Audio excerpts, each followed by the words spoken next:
عورت کو اگر کسی نے طلاق دیا 3 طلاق، تو پھر اب وہ عورت اس شوہر کی عدت گزارے اور اس کے بعد وہ دوسرا کسی سے بھی نکاح کر لے، نکاح جدید حلالہ نہیں ہے۔ جیسے نکاح ہوتا ہے اوریجنل نکاح کرے، پھر وہ دونوں لوگ رہنا چاہیں تو رہیں یا پھر الگ ہونا چاہیں تو الگ ہو جائیں، پھر پہلے والے شوہر کے لیے وہ حلال ہو سکتی ہے۔ لیکن حلال کرنے کے لیے گھمانا کسی کے پاس، یہ شریعت میں ایسا ہے نہیں۔ بات سمجھ رہے ہیں آپ؟ اسی کو کفار و مشرکین آج بہت بڑھ چڑھ کر کے بیان کرتے ہیں کہ حلالے والے لوگ، حلالے والے لوگ۔ حلالہ کیا چیز ہے؟ نکاح جدید ہے، دوسرا نکاح کرے وہ عورت، رہنا چاہے تو اس کے ساتھ رہے۔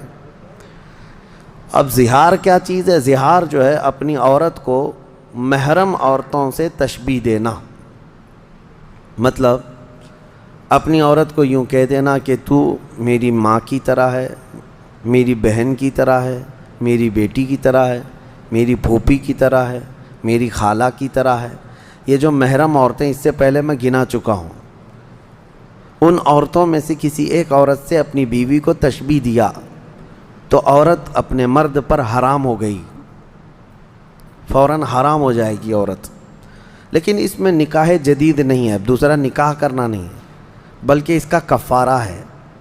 جس نے اپنی عورت کو یوں کہا اس کے لیے کفارہ کیا ہے؟ رب تعالیٰ فرماتا ہے کہ والذین یظاہرون من نسائہم ثم یعودون لما قالوا فتحریر رقبۃ من قبل ان یتماسا۔ ایک غلام آزاد کرنا ہوگا چھونے سے پہلے، عورت کو چھونا حرام ہے اس کے لیے۔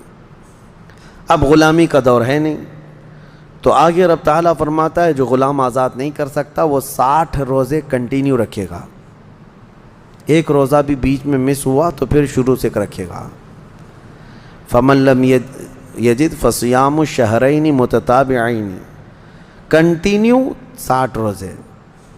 اور جس سے یہ بھی نہ ہو سکے پھر وہ 60 مسکینوں کو کھانا کھلائے گا، تب جا کر کے بیوی اس کی حلال ہوگی، اس سے پہلے اس کے لیے بیوی حلال نہیں ہے۔ یہ مسئلہ سخت ہے، اس کو ہمیشہ یاد رکھیں۔